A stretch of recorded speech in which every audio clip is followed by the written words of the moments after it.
मग या मालिकेच्या येणाऱ्या पुढील काही भागामध्ये आपल्याला जबरदस्त असा ट्विस्ट पाहायला मिळणार आहे आणि तो ट्विस्ट असणार आहे चोर पावलांनी आलेल्या गौरीमुळे जी अन्नपूर्णा एवढे दिवस अंथरुणाला खिळलेली होती, जी अन्नपूर्णा आजारी होती, ती अन्नपूर्णा अक्षरशः ठणठणीत बरी झालेली असते। ह्या सगळ्या गोष्टी कशा घडल्यात, कशा पद्धतीने घडल्यात आणि नेमकी गौरी त्याच वेळेला अन्नपूर्णाला भेटण्यासाठी का बरं आली असेल, हे सगळं काही आपल्याला या आजच्या ट्विस्टमध्ये पाहायचं आहे, जाणून घ्यायचं आहे। त्यामुळे व्हिडिओ शेवटपर्यंत नक्कीच पहा। तर आता प्रेक्षकांनो, आतापर्यंत आपण मालिकेमध्ये पाहत आलेलो आहोत की इथे आता अन्नपूर्णा मॅडमला डॉक्टर नेहमीच चेक करायला येतात। आता डॉक्टर चेक करायला आल्यानंतर कमळी तर त्यांची व्यवस्थित काळजी घेतच असते, पण कमळी आता डॉक्टरांना विचारते, डॉक्टर मला एक गोष्ट सांगा, अन्नपूर्णा आजी नेमक्या कधी आणि कशा पद्धतीने बऱ्या होतील? तेव्हा डॉक्टर म्हणत असतात, हे बघा, त्या कधी बऱ्या होतील हे तर मी तुम्हाला नाही सांगू शकत, पण एक गोष्ट मात्र मी तुम्हाला आवर्जून सांगेल, त्यांच्यासोबत जर एखादा खूप दुःखद प्रसंग किंवा आनंदाचा प्रसंग किंवा जी गोष्ट कधी घडूच शकत नाही आणि ती गोष्ट त्यावेळेला घडली, असं जर सीन त्यांच्यासमोर क्रिएट झाला किंवा ती गोष्ट त्यांच्यासोबत इथे अनावधानाने का होईना पण घडली, तर तेव्हा मात्र त्या बरे होण्याचे चान्सेस 101% होऊ शकतात, असं डॉक्टरांनी आता कमळीला हे सगळं सांगितलेलं असतं। आता डॉक्टरांनी हे सगळं सांगितल्यानंतर कमळी मात्र बिचारी विचारात गुंतलेली असते।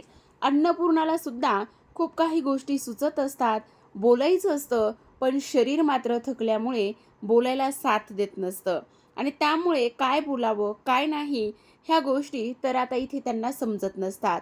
दुसऱ्या बाजूला आपण पाहतो की अन्नपूर्णाला भेटून ऋषी घरी आलेला असतो। आता इकडे गौरीला मात्र फारच काळजी असते आणि ती म्हणजेच की अन्नपूर्णाच्या घरी नेमकी मोठी नात म्हणून कोण गेली आहे। आता त्यांची नात तर माझी मुलगी कमळी आहे, मग ती मुलगी कोण गेली ह्या गोष्टी जाणून घेण्याचा ती प्रयत्न करत असते। तेव्हा ऋषीसोबत बोलत असताना ऋषी म्हणत असतो, माझ्याकडे खरं तर फोटो आहे बरं का, मी तुम्हाला त्यांचा फोटो दाखवू शकतो त्या मुलीचा, पण इथे आता फोटो दाखवत असताना तो फोटो काही तिथपर्यंत पोहोचत नाही।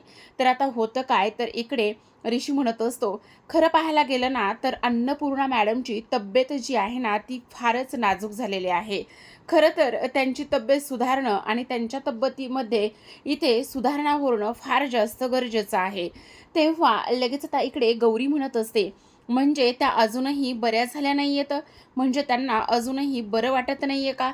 त्यावर ऋषी म्हणत असतो, नाही ना, त्यांना अजूनही बरं वाटत नाही आहे आणि त्या बऱ्या झाल्या नाहीत, त्याचमुळे फार जास्त टेन्शन आणि काळजीसुद्धा वाटत आहे, असं इथे आता तो बोलत असतो। तेव्हा गौरी म्हणत असते, पण डॉक्टर काय म्हणतायत काय नाही ह्या गोष्टी समजू शकतात का? तेव्हा ऋषी म्हणत असतो, हे बघा, हे तर मी नाही सांगू शकत आहे, पण अन्नपूर्णा मॅडम बऱ्या होणं हे मात्र फार जास्त गरजेचं आहे, असं सुद्धा आता इकडे तो बोलू लागतो। तेव्हा गौरी आता इथे विचार करते, नेमकं काय करायचं आहे। त्याचबरोबर अन्नपूर्णा मॅडम बऱ्या होणं हे फार जास्त गरजेचं आहे, मग आता काय केलं पाहिजे असा विचार इकडे ती करत असते आणि ऋषी मात्र त्याच्या खोलीमध्ये निघून जातो। आता ऋषी त्याच्या खोलीमध्ये निघून गेल्यानंतर इकडे गौरी विचार करते, काय करावं, पिकलं पान आहे, आज आहे तर उद्या नाही। आणि तसंही पाहायला गेलं तर सगळ्यात महत्त्वाची गोष्ट म्हणजे इकडे कमळी त्यांची मोठी नात आहे आणि कमळी त्यांची मोठी नात असल्या कारणाने इकडे त्यांची सेवा करणं, त्यांची काळजी घेणं, त्यांची मोठी नात म्हणून कमळीचं कर्तव्य आहेच, पण त्यांच्या नावाखाली नेमकी तिथे राहणारी मुलगी कोण आहे ह्या सगळ्या गोष्टीसुद्धा आपल्याला इथे समजल्या पाहिजे, असा गौरी विचार करते। त्याहूनही सगळ्यात महत्त्वाचं म्हणजे मला असं का वाटतंय की मी त्यांना भेटायला गेलं पाहिजे म्हणून, जर उद्या त्यांना काही झालं तर मी इथे स्वतःला कधीच माफ करू शकणार नाही, काय करू, जाऊ का त्यांना भेटायला, असा गौरी विचार करते। तसं पण पाहायला गेलं तर मला त्यांचं घर, घराचा पत्ता ह्या सगळ्या गोष्टी माहिती आहेत, असं सुद्धा ती इथं विचार करत असते। त्याचबरोबर डॉक्टरांनी सांगितलेल्या सगळ्या गोष्टी कमळीच्या डोक्यामध्ये घोळत असतात आणि त्यामुळे कमळी आता राजनशी बोलायचा प्रयत्न करते। ती राजनला म्हणत असते, डॉक्टरांनी असं असं सांगितलं आहे। तेव्हा राजन म्हणत असतो, पण कमळी मला एक गोष्ट सांग, ह्या सगळ्या गोष्टी अशा झाल्या आहेत, पण मग आपण नेमकं आईच्या बाबतीत काय करू शकतो?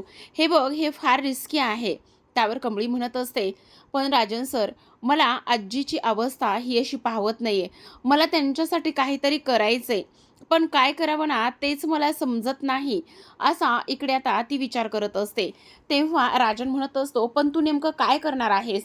तेव्हा कमळी म्हणत असते, राजन सर, मला असं वाटतंय की इकडे त्यांना मी सांगावं की मी त्यांची खरी मुलगी, खरी नात नाहीये म्हणून. तेव्हा राजन म्हणत असतो, कमळी तू वेडी आहेस का? डोक्यावर पडली आहेस का? हे बघ, असं आपल्याला काहीही करता येणार नाहीये. आणि सगळ्यात महत्त्वाचं म्हणजे तुला एक गोष्ट सांगू का कमळे? हे बघ, आईची तब्येत नाजूक आहे. तुला माझी मोठी मुलगी म्हणून इथे कशासाठी आणले? ही गोष्ट तुला समजायला हवी ना?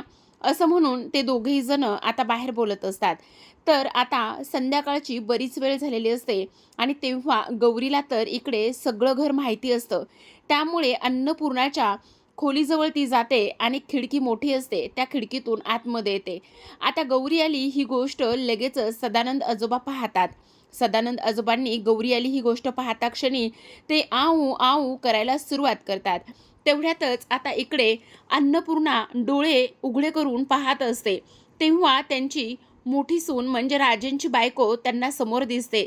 समोर दिसल्याबरोबर अन्नपूर्णाला हसू आवरेना, आनंद अश्रू डोळ्यातून वाहू लागतात. तेव्हा त्या ताटकन स्वतःच्या पायावर उठून उभ्या राहतात. तर इकडे गौरी म्हणत असते, आई तुम्ही कशा आहात? आई तुम्ही कशा आहात? तेवढ्यातच आता इकडे अन्नपूर्णा म्हणत असते, तू आली आहेस ना? तू आली आहेस तर आता मी बरी आहे. मला काही एक झालेलं नाहीये, मी बरी आहे. असं इकडे आता त्या बोलू लागतात. तेवढ्यातच आता अन्नपूर्णा स्वतःच्या पायावर उभे राहतात आणि गौरीला घट्ट मिठी मारतात. आता गौरीला घट्ट मिठी मारल्यानंतर सदानंद आजोबांना तर फारच आनंद झालेला असतो. गौरी म्हणत असते, आई फक्त मी तुम्हाला भेटायला इथे आले आहे. तेव्हा लगेच आता अन्नपूर्णा म्हणत असतात, आज तुझ्यामुळे माझी मोठी नात जिवंत आहे.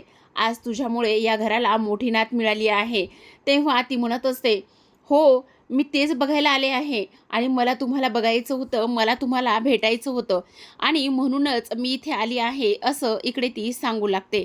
तेव्हा सदानंद आजोबा म्हणत असतात, शेवटी जे व्हायचं तेच झालेलं आहे.